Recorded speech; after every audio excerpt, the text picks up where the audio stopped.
말씀 보기 전에 여러분들에게 작은 앙케이트 설문조사 하나 하고 말씀을 보려고 합니다. 여기 이렇게 뵈니까 오늘 1부 예배를 드리신 분도 계시고요, 2부 예배를 드리신 분도 계시고 1부 예배와 2부 예배를 다 드리신 분도 계십니다. 여러분들 답변 잘해 주셔야 됩니다. 오늘 1부 예배 설교가 더 은혜로웠습니까? 2부 예배 설교가 더 은혜로웠습니까? 답을 잘해 주셔야 됩니다. 지금 고민 중에 있습니다. 영상을 다음 주에도 틀어야 되나? 뭐 이런. 죄송합니다. 자리를 지키지 못해서 정말 죄송하고요. 1부 예배를 끝내놓고 2부 예배 때는 내가 더 열심히 더 은혜롭게 설교하리라라고 마음을 다졌으나 제 몸이 좀 안 도와줘서 어쩔 수 없이 2부 예배 때는 영상을 틀게 됐습니다. 정말 죄송합니다. 혹자가 그런 얘기 했습니다. 2부 예배 설교가 너무 은혜로웠다고. 그래서 여러분들한테 먼저 죄송한 말씀 드리고 말씀 보겠습니다. 그래서 드리는 말씀입니다. 오늘 오후 예배는 2부 예배 때 못한 것까지 다 할 생각입니다. 여러분께서 정말 하나님의 말씀 가운데 이 시간 성령님의 은혜로 말미암아 그 말씀의 은혜가 저와 여러분에게 임하기를 주의 이름으로 간절히 축원합니다. 오늘 말씀 제목 뭐지요? 한번 읽으시겠습니까? 제목 시작. 이게 왜 중요한가라고 하는 겁니다. 이건 여러분 신학교에 가면 이렇게도 표현합니다. 양자신학이라고 표현합니다. 우리가 하나님의 자녀로 입양되었다고 하는 것이 왜 중요한가? 그것이 무슨 의미냐? 그것이 담고 있는 의미가 도대체 뭐냐라고 하는 겁니다. 여러분, 우리가 하나님의 은혜로 하나님의 자녀로 하나님과 화목하게 지낼 수 있는 하나님의 은혜를 덧입은 사람들입니다. 그건 그 이전에 우리의 상황이, 우리의 상태가 조금 달랐다는 걸 의미하죠. 여러분, 쉽게 표현하면 하나님은 우리와 하나님께서 하신 건 아니지만 우리가 예전에 하나님을 믿기 전에는 하나님과 원수된 사람들입니다. 왜냐? 지금도 하나님과 척을 지고 있는 사람들이 많은데 세상 사람들이 보면 하나님을 비난하죠. 야, 하나님을 믿어? 야, 나를 믿어? 이렇게 이야기하는 사람들이 많죠. 하나님을 믿어? 야, 돈을 믿어? 이렇게 이야기하는 사람들이 많습니다. 그러면서 하나님을 모욕하죠. 그러면서 하나님만 하느냐? 아니요. 하나님의 백성들도 모욕합니다. 야, 그렇게 교회 다닐 것 같으면 나 다 다니겠다. 이런 거 있잖아요. 비난하죠. 그런 사람들, 우리도 옛날에 우리가 예수 믿기 전에는 그런 모습들이 있었죠. 하나님을 향해서 비난하고 교회를 향해서 조롱하며 예수 믿는 사람들을 핍박하고 이런 일들이 있었더랍니다. 그러니까 즉 하나님과 척지며 원수지며 살았던 우리의 모습들이 있는데 우리가 지금 하나님의 자녀로 변화된 거죠. 하나님이, 그러면 우리는 어떻게 하나님과 우리의 관계가 그렇게 변화될 수 있었느냐라는 거죠. 이걸 조금 극단적인 예로 표현을 하면 하나님은 하나님의 원수된 사람들을 데려다가 뭘로 삼아주세요? 자녀 삼아주세요. 이게 은혜인 거죠. 하나님을 그렇게 비난하고 교회를 조롱하며 예수 믿는 사람들을 핍박했던 그 사람을 데려다가 하나님의 자녀라고, 이 자녀가 내 아들이라고, 내 딸이라고 이렇게 이야기해 주는 건 그것 자체로 은혜인 줄로 압니다. 자, 오늘 본문 말씀에 잘 보시면 뭐라고 이야기냐면 1장 12절에 영접하는 자 곧 그 이름을 믿는 자들에게는 하나님의 자녀가 되는 권세를 주셨으니 라고 성경을 이야기합니다. 우리가 예수 그리스도를 구주로 영접하는 그 순간부터 우리는 하나님의 뭐가 돼요? 자녀가 된다고 성경은 우리에게 가르쳐 주는 거죠. 이걸 하나님의 양자되었다, 하나님의 양자됨이라고 표현합니다. 이건 너무나도 중요한 신학적인 또 교리적인 내용입니다. 그렇다면 이제 도대체 양자된다고 하는 게 무엇인가라고 하는 것들을 좀 살펴봐야 됩니다. 아까 말씀드린 대로 우리는 예전에는 하나님의 자녀가 아니었다는 얘기잖아요. 그죠? 아니었기에 이제 하나님께서 우리를 하나님의 자녀 삼아줘서 우리가 하나님의 양자 되었다는 거예요. 그러면 그 이전에 우리는 어땠느냐? 우리가 아는 대로 어디에 속한 자녀예요? 마귀에게 속한 자녀였죠. 또 죄의 자녀라고 우리가 표현하기도 합니다. 마귀의 자녀는 하나님의 진노 아래 놓여 있는 자녀를 우리는 마귀의 자녀 또는 죄의 자녀라고 표현하게 되죠. 그래서 성경은 뭐라고 표현하냐면 불순종의 아들들 이렇게 표현하기도 합니다. 하나님의 말씀을 듣지도 않고 순종하지도 않았던 삶을 그랬던 삶을 살았던 사람들이 바로 저와 여러분인 줄로 압니다. 그런데 하나님께서는 우리가 그렇게 영원한 지옥불에 떨어져도 될 것 같은 우리들을 하나님께서 구원해 주셨어요. 그냥 구원해 주신 게 아니라 우리로 하여금 하나님의 자녀 삼아 주셨다라고 하는 데는 또 다른 특별한 의미가 있습니다. 우리가 고백하는 대로 하나님의 그 신분, 하나님의 직분이라고 표현하면 좀 뭐하지만 여러분들 이해를 돕기 위해 표현하는 거예요. 하나님은 어떤 분이라고 우리가 물어보면 하나님은 우리의 뭐예요? 아버지이고 또 우리의 뭐예요? 우리의 뭐예요? 구원자? 또 맞을 것 같고 또 원하는 답이 나올 때까지 계속 물어볼 겁니다. 자, 우리의 뭐라고요? 고백하기를 우리의 구원자 또 우리가 뭐라고 하냐면 하나님은 나의 주인 맞습니까? 예, 주인이시죠? 자, 답은 아직 안 말씀드렸어요. 자, 그리고 하나님은 우리는 또 나의 왕이죠, 왕이죠. 하나님은 우리의 왕 되신 분이시잖아요. 그러면 왕의 아들은 뭐예요? 그렇죠. 제가 그겁니다, 제가. 예, 우리가 그래서 하나님의 아들이라고 일컬음 받을 때는 하나님은 우리의 왕이시잖아요. 우리는 하나님의 왕자잖아요, 왕자. 즉, 하나님의 왕위를 물려받을 그 왕자들이에요. 그래서 저와 여러분은 하나님의 왕자들이에요. 자녀들이라는 의미가 그런 의미예요. 즉, 나중에, 지금은 왕자지, 표현이 좀 그런데, 왕자에 머물러 있지만, 나중에 우리도 무슨 노릇하냐면, 왕 노릇할 거예요. 나중에 언젠가 우리도 왕이 될 거 아니에요.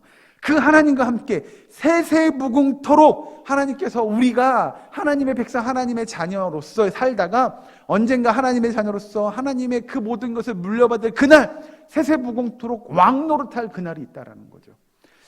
이건 여러분 설명을 조금 살을 붙여야 될 것 같습니다. 탕자의 비유 아시죠? 예? 탕자가 밖에 집을 뛰쳐나갔다가 돌아오잖아요. 예? 돌아왔는데 큰아들이 그 모습을 보고 시기하잖아요. 아니 아버지, 저한테는 그 송아지 한 마리 안 잡아주더니, 아니 쟤는 아버지 가산을 다 탕진하고 돌아왔는데 송아지를 잡아서 잔치를 해줘요? 라고 서운함을 내비치잖아요. 그때 아버지가 아들한테 뭐라 그래요? 내 건 다 누구 거예요? 내 거 다 네 거다. 즉, 왕으로서 존재하는 아버지가 언젠가 그 왕위를 우리에게 물려줘서 우리도 왕 노릇할 그날을 주시겠다고 말씀하시는 거잖아요. 우리는 이미 그래서 하나님의 나라를 뭐한 백성이라고요? 따라하시, 이거 중요한 단어입니다. 소유. 예, 우리는 하나님의 나라를 소유한 백성이잖아요. 저와 여러분은 이미 천국의 백성으로 천국에서 언젠가 하나님과 함께 영원한 삶을 누릴 거라고 우리는 믿고 있잖아요. 그러니 우리는 이미 천국을 소유한 백성이에요. 중요한 건 이 땅에 살고 있는 성도들이 나타내야 될 삶의 모습이 이 땅을 그래서 하나님의 통치가 이루어지는 천국과 같은 곳으로 변화시키셔야 돼요. 천국 백성의 삶을 어디서 이루셔야 돼요? 이 땅에서 이루셔야 돼요. 그게 하나님의 백성, 하나님의 자녀들의 삶이 모습이어야 한다는 겁니다. 자, 그렇다면 양자되는 게 그거라고 한다면 우리는 어떻게 양자되었느냐라는 겁니다. 여러분, 성경 창세기부터 요한계시록까지 그리고 우리가 살아가는 모든 삶의 순간을 세 단어로 요약할 수 있습니다. 따라하시죠. 이건 여러분이 굉장히 중요합니다. 첫 번째, 창조. 하나님은 창조하셨어요. 온 우주 만물을 창조하시고 누구를 창조했어요? 우리도 만드신 거죠. 아담과 하와도 만드시고 우리도 만드셨어요. 그 창조 다음에 두 번째가 있어요. 아담이 그래서 뭐 해요? 범죄하죠. 범죄함으로 어떻게 돼요? 따라하시죠. 타락. 타락하게 됩니다. 모든 인류가 아담의 범죄로 인하여 타락하게 됩니다. 오염된 거죠. 죄로 인하여. 그런데 하나님은 세 번째, 그 타락한 하나님의 백성들을 어떻게 해요? 예, 이거 세 번째 단어 따라하시죠. 구속. 예, 이게 성경의 역사입니다. 창세기부터 요한계시록까지, 그리고 우리가 살아가는 이 시대부터 예수님께서 다시 오시는 그날까지 이 세 단어로 포함됩니다. 창조, 타락, 구속입니다. 자, 그 역사를 이루어 가시는데 성경을 한 군데 보고 말씀을 이어가죠. 갈라디아서로 넘어갑니다. 신약성경. 갈라디아서, 고린도 전후 갈라디아서입니다. 갈라디아서 4장 4절에서 5절 말씀 봅니다. 갈라디아서 4장 4절과 5절 말씀. 제가 아는 성경은 신약성경 306면입니다. 306페이지. 갈라디아서 4장 4절에서 5절까지 말씀, 두 절의 말씀을 같이 한 목소리로 봉독합니다. 시작. 때가 참에 하나님이 그 아들을 보내사 여자에게서 나게 하시고 율법 아래에 나게 하신 것은 율법 아래에 있는 자들을 속량하시고 우리로 아들의 명분을 얻게 하려 하심이라. 아멘. 예. 여기 잘 보시면 때가 참에 하나님이 그 아들을 보내사 여자에게 나게 하시고, 누구에 관한 얘기예요? 예, 예수님에 관한 얘기죠. 즉 예수님을 이 땅에 보내신 이유는 뭐냐면 5절, 율법 아래에 있는 자들 뭐 하시려고요? 속량하시고 우리로 아들의 명분을 얻게 하려 하십니다. 즉 바꾸어 이야기하면 하나님께서 온 우주 만물을 창조하시고 우리들도 창조하시고 이 땅에 보내셨는데, 그 독생자 예수 그리스도를 이 땅에 보낸 이유는 우리를 뭘로 삼기 위해서예요? 예, 하나님의 아들 삼기 위해서 그 예수 그리스도를 이 땅에 보내신 거다라고 성경에서 이야기하고 있는 내용이죠. 자, 중요한 건 하나님께서 온 만물을 창조하시고 예수님을 이 땅에 보내시고 그가 십자가에 못 박혀 죽으시고 부활하시고 승천하시고 난 이후에 예수님께서 우리에게 또 누구를 보내주죠? 그게 누구예요?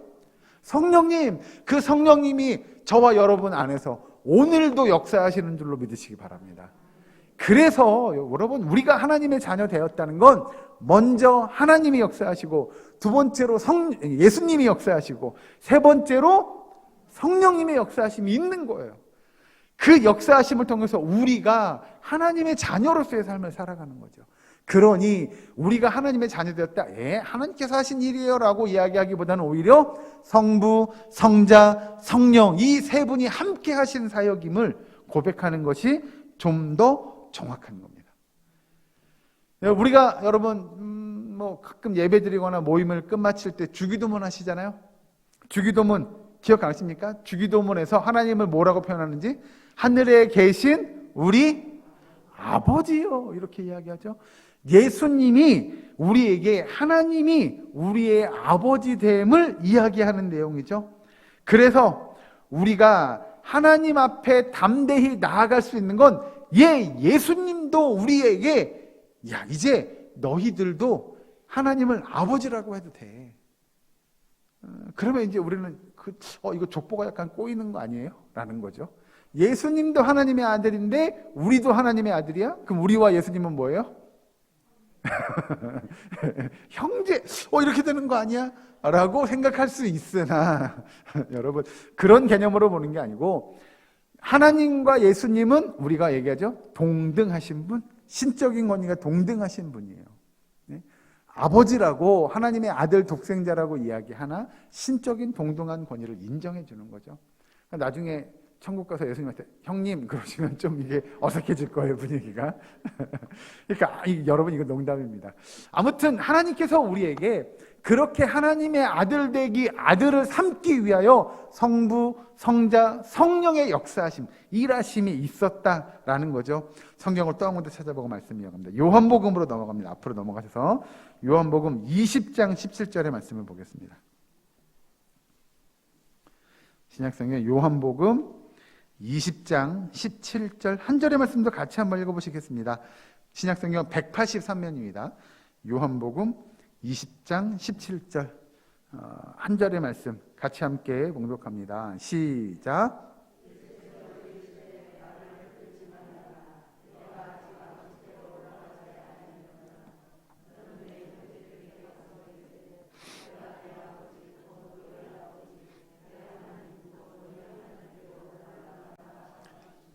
아멘. 예, 여기서 이제 예수님이 하신 말씀에서 우리가 아까 말씀드린 그 부분을 찾아볼 수가 있는 거죠.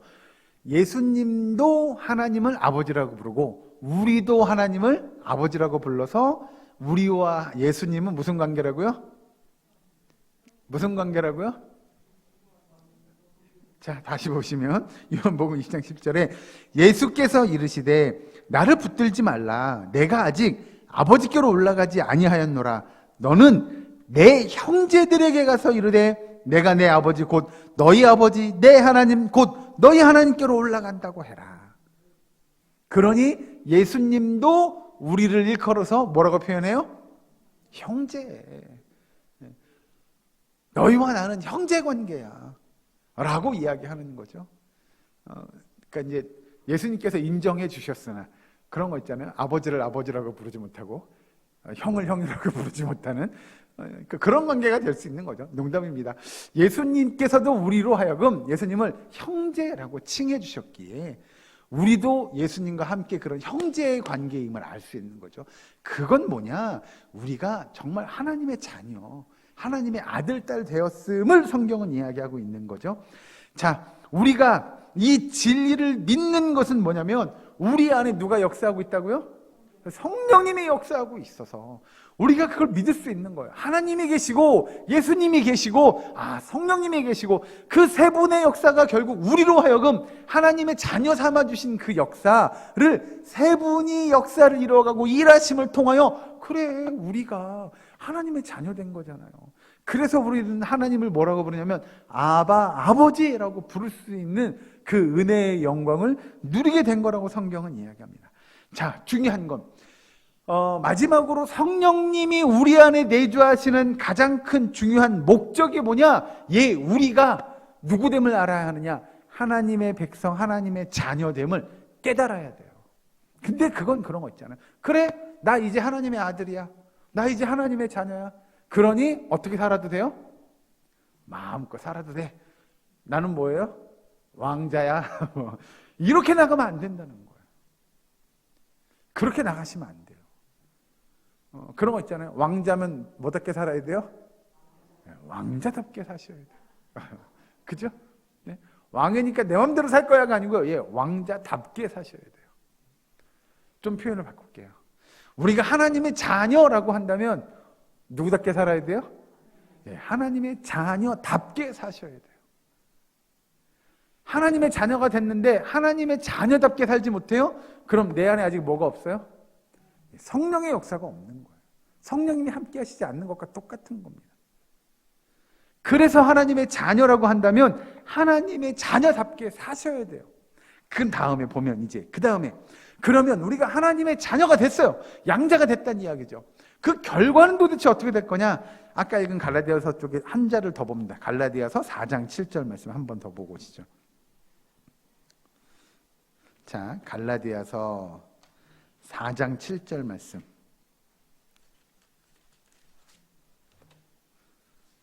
갈라디아 4장 7절. 신약성경 306면입니다. 306페이지. 갈라디아서 4장 7절 말씀. 같이 한 목소리로 봉독합니다. 4장 7절 시작.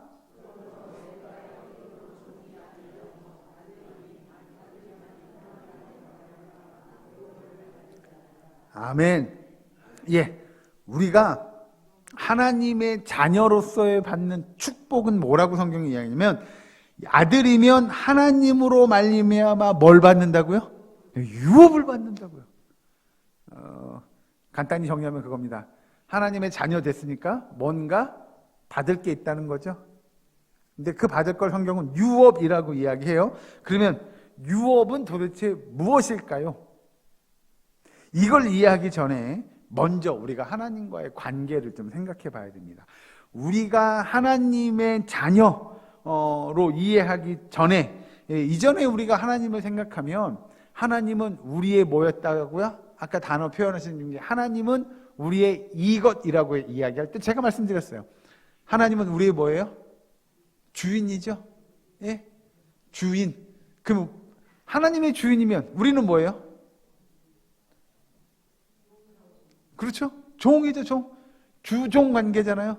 주인이고 우리는 종이잖아요. 이해하기 어려우실 것 같아서 설명을 좀 풀어서 설명을 드리면, 종은 다름 아닌 뭐예요? 노예죠, 노예. 네? 옛날로 서부시대 때 이야기하면 노예입니다. 자, 노예와 주인의 관계는 예를 들어서입니다. 주인이 예를 들어서 개똥이라고 하죠. 야, 개똥이 내 이놈 일로 와라. 그러면 개똥이 어때요, 마음이요? 이건 나 오늘 죽었네. 뭐 이런 거잖아요. 예? 그러니까 주인이 진노하면 종은 벌벌벌 떠는 거죠. 왜요? 이 종에 뭐도 갖고 있어요? 어려운 단어 제가 별로 안 좋아하지만 생사여탈권 들어보셨습니까? 예, 내가 죽고 사는 문제가 누구한테 달렸어요? 주인에 달려있어요. 그러니 두려운 존재예요. 예를 들어 그런 거죠. 야, 저놈을 가서 그냥 몽둥이 해가지고 죽을 때까지 패라. 그래도 종은 말 못하는 거잖아요. 그렇죠? 그런데 여러분, 중요한 건 우리가 그 주종 관계에서 아버지와 아들의 관계가 됐어요. 그러면 그런 거 있잖아요. 아버지가 야, 너희는 일로 와. 그럼 아들은 어떻게 해요? 그렇게 표현하면 조금 아들이 좀 너무 대바라진 것 같아서 너희는 일로 와. 왜 그런데요? 그건 좀 아니잖아요. 이게 이제 관계가 좀 바뀐 거죠. 예, 주종 관계에서 아버지와 아들의 관계가 되니까 그만큼 아버지에 대해서 친근한 마음이 드는 거죠. 그러니까 두렵고 떨리는 마음만 있는 게 아니라, 예, 우리 아버지 어떨 때는 우리 아버지 정말 고생하셨어요. 우리 아버지 정말 수고하세요. 우리 아버지 힘드셨을 거예요. 라는 마음, 그런 마음도 들게 되고, 그리고 또 한편으로는 종일 때는 그냥 주인이 시키는 것만 하면 되지만 어느 순간부터 우리 아버지가 어떤가, 아버지 마음이 어떤지, 건강이 어떤지, 형편이 어떤지도 살피게 되고, 그런 마음들 있잖아요. 그러니까 아들로서의 아버지를 보는 것과 말 그대로 노예, 종, 하인으로 주인을 보는 거하고는 완전 다른 거죠. 그래서 우리가 하나님의 은혜로 말미암아 하나님을 우리는 종일 때는 두려워하기만 하지만 나중에 아들이 된 입장에서는 하나님을 뭐 하게 되냐? 중요한 단어입니다. 사랑. 하나님을 사랑하게 되는 거예요. 종이 주인을 사랑한다. 이거 보셨습니까? 네, 그건 우리는 그렇게 표현합니다.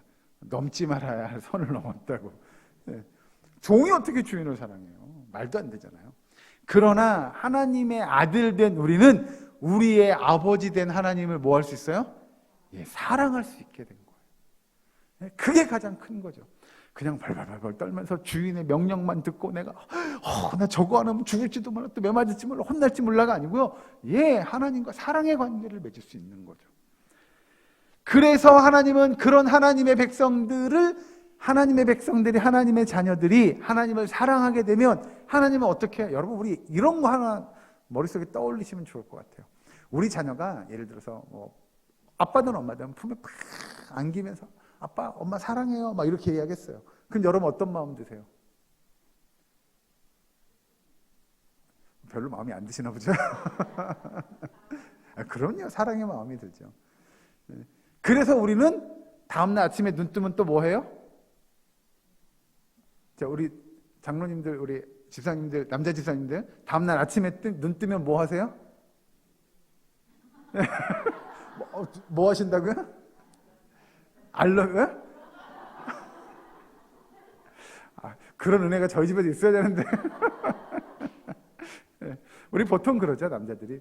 그럼에도 불구하고 그래서 그 자고 있는 자녀들 이렇게 보면서 아침에 눈 뜨면 뭐 해요? 돈 벌러 나가죠. 그죠? 일하러 가죠. 이 바꿔 표현하면 그런 겁니다. 수고를 아끼지 않는 거죠. 왜요? 내가 돈 벌어야 뭐 할 수 있어요? 우리 권사님 정답입니다. 새끼들 먹여야 할 수 있는 겁니다. 네, 그러잖아요. 힘든 건 다 알지만 그래, 내가 오늘 가서 열심히 일해서 이 새끼들 먹여야지 라는 마음으로 수고하는 거죠. 그게 뭐냐면 내 자녀들을 가르치고, 우리는 이제 가르치고 입히고 먹이고 재우고 하는 그 모든 일들을 바꿔 표현하면 그거죠. 우리 자녀들을 보호해 주는 거죠. 지켜주는 거죠. 자, 우리 하나님도 하나님의 백성, 하나님의 자녀들이 하나님 사랑해요 라고 우리가 하나님의 사랑을 고백하고 하나님과 함께하면 하나님이 우리를 뭐 해주세요? 보호해 주세요. 지켜주세요. 인도해 주세요. 그것이 우리가 하나님의 자녀로서 누릴 수 있는 어마무시한 특권인 줄로 믿으시기 바랍니다. 그래서 여러분, 성령님이 내 안에 내주하시면 우리는 항상 주님 안에서 그 주님의 성경의 표현이 그렇게 나오잖아요. 주의 품 안에, 주의 날개 안에 라고 하는 것들, 그것이 하나님이 우리를 이렇게 품어주시고, 그 새끼가 그런 거 있잖아요. 어미 닭 품에 이렇게 들어가가지고, 그렇죠, 병아리 정답입니다. 병아리가 어미 품에 이렇게 앉아 그 속에 있을 때 얼마나 평안함을 느끼겠어요. 얼마나 안락함을 느끼겠어요. 우리가 하나님의 자녀 되었다고 하는 건 그런 은혜의 축복이 있는 줄로 믿으시기 바랍니다. 예. 그 다음에 넘어가서 보시면, 오늘 제가 여기 5장 준비했어요. 기다리셔야 돼요. 자, 그 다음에 넘어가서 보면, 영적으로 하나님의 자녀가 된 이후에 아직 하나님의 자녀가 되었다라고 이야기하지만 그렇지 못한 성도들도 있다는 거죠. 그리스도를 믿고 하나님을 아버지라고 말하긴 하지만 늘 언제나 고민합니다. 내가 어떻게 살아가야 되냐? 내가 뭘 먹고 살아가야 되냐? 나는 도대체 어떤 삶을 살아야 할 것인가에 대한 고민들을 하는 사람이 있죠. 이런 사람들을 보면 항상 모든 일에 늘 걱정과 고민과 염려와 그런 일들이 그의 삶에서 넘쳐나게 됩니다. 근데 이건 아까 말씀드린 대로 비추어 보면 이건 비정상적인 겁니다. 오히려 정상적인 건 뭐 할 수 있어야 돼요? 그래, 내가 하나님의 자녀인데. 그럼요, 하나님 아버지께서 나를 뭐 해주실 거예요? 지켜주실 거예요. 인도해 주실 거예요. 우리가 표현하는 대로 쉴만한 물가로 푸른 초장으로 분명히 하나님이 인도해 주실 거예요 라고 하는 우리의 믿음의 확신이 있다고 한다면 우리는 그런 걱정, 그런 염려할 일이 없을 거죠. 여러분, 우리가 하는 모든 고민들이요, 모든 근심거리들이요, 그건 사실 우리가 어떻게 뭘 먹고 뭘 누리며 살아갈 거냐가 아니고, 정말로 우리가 고민해야 한다면 우리는 이런 걸 해야 합니다. 어떻게 하면 나는 하나님의 나라를 위하여 더 봉사할 수 있을까? 더 섬길 수 있을까? 어떻게 하면 내가 하나님의 이름을 내 주변의 사람들에게 알릴 수 있을까? 어떻게 하면 내가 하나님 앞에 무언가를 드릴 수 있을까? 여러분, 이런 것들을 고민하셔야 돼요. 내가 무엇을 입고 무엇을 먹고 어떻게 살아가고 어떻게 돈을 벌고 뭘 누리며, 아니요, 여러분, 그런 건 우리의 고민거리가 되어서는 안 됩니다. 오로지 그런 것들을 주님 앞에 내어놓고 하나님의 자녀답게, 하나님의 백성답게 살아가야 함을 성경은 우리에게 이야기합니다. 그래서 넘어가서 성경을 한 군데 보고 넘어가죠. 신명기서입니다. 구약 성경으로 넘어가서 신명기 8장 5절 말씀. 신명기 8장 5절, 구약성경 274면 뭐 이쯤에 있습니다. 제가 아닌 성경. 신명기 8장 5절 말씀. 하나님의 자녀로 산다는 것이 어떤 축복인지 신명기서에서 이야기하는 내용을 보려고 합니다. 신명기서 8장 5절 말씀.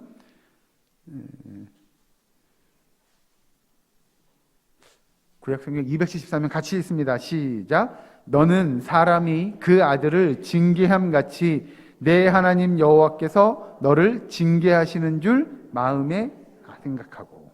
아멘. 다시 보시면, 너는 사람이 그 아들을 징계함같이 내 하나님 여호와께서 너를 징계한다고 생각하면 된다는 거죠. 그러면 여러분, 우리가 우리의 자녀들을 징계하는 건 왜 징계하죠? 아이고, 그럼요, 잘 되라고 하는 거잖아요. 그 아들이 올바른 삶을 살기를, 정직한 삶을 살기를, 신실한 삶을 살기를, 바른 삶을 살기를 바라는 마음에 우리는 자녀들을 징계합니다. 벌을 주죠. 그런 것처럼 하나님이 하나님의 백성들에게 때로는 징계를 내리시기도 합니다. 어려움을 주기도 하죠.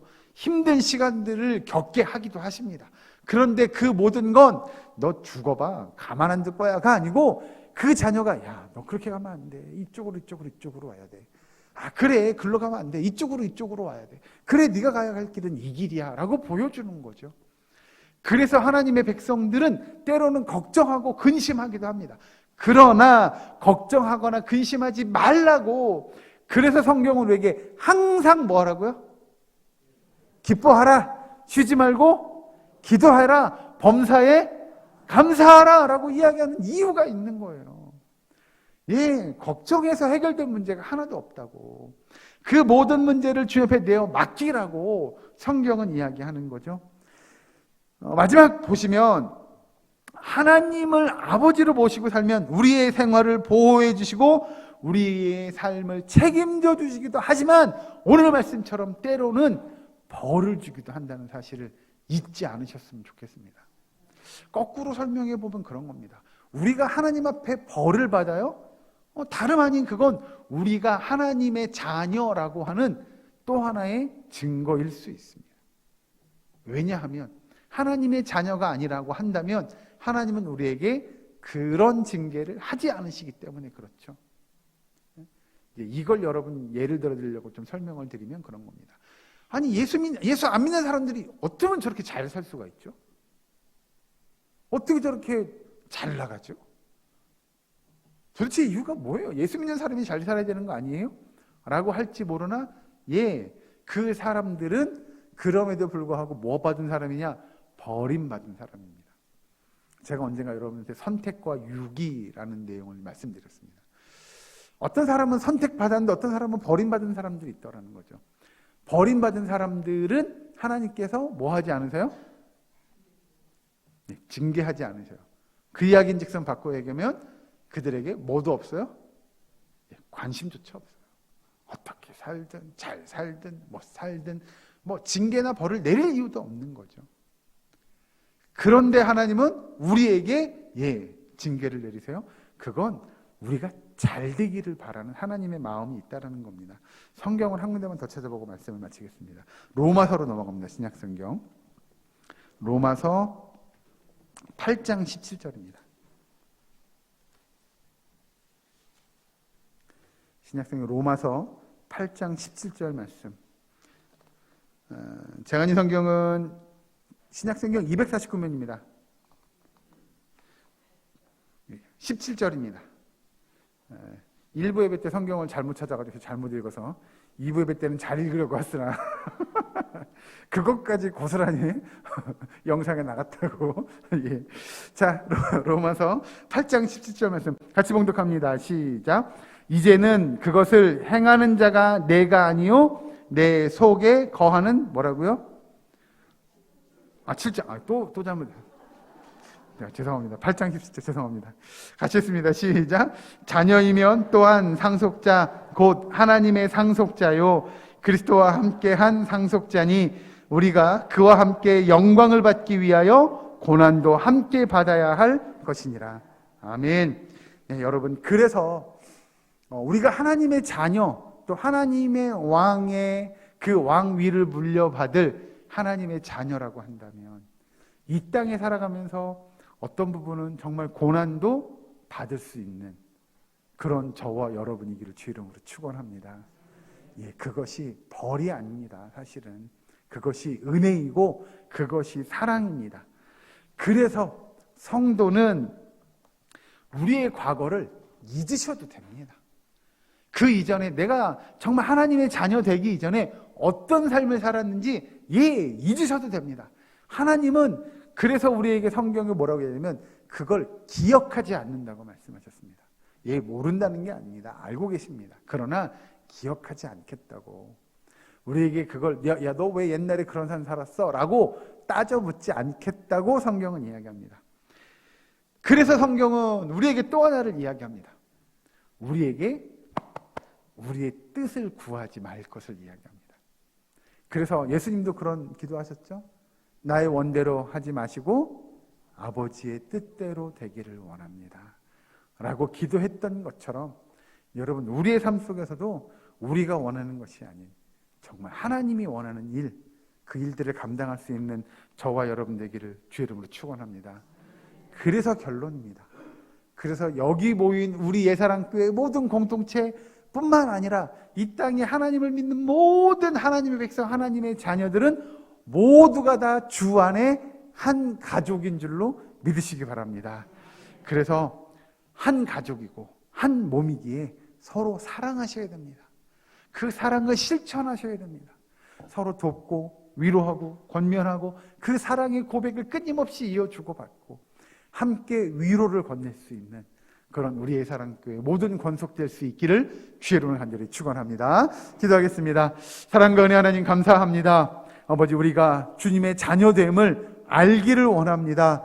그 자녀됨의 의미를 바로 알아 깨닫게 하시고 그리하여 하나님의 나라와 하나님의 영광을 위하여 애쓰며 수고하는 주의 백성, 주의 일꾼, 주의 자녀 될 수 있도록 주여 인도하여 주시옵소서. 이 땅에서 하나님의 자녀로서 선한 사역에 힘을 낼 수 있도록 주께서 힘과 능력을 허락하여 주시옵소서. 아버지, 저 먼 터키에서 있는 그 어려운 일들로 많은 사람들이 어려움 중에, 고통 중에, 힘든 과정 중에 있사오니 주님, 한 영혼이라도, 한 사람이라도 구원할 수 있도록 주께서 도와 주시옵소서. 아버지, 정말 그 아픔을 위로하여 주시옵시고 그 나라가 다시 일어설 수 있도록 주님 도와 주시옵소서. 우리 가운데도 아파하며 힘들어하는 환우들이 있습니다. 하나님, 그들에게 위로를 더하시고 영육간의 강건함을 허락하여 주시옵소서. 한 주간의 삶도 주께서 인도하여 주시옵기를 간절히 바라옵고나오며 예수님의 이름으로 기도하옵나이다. 아멘.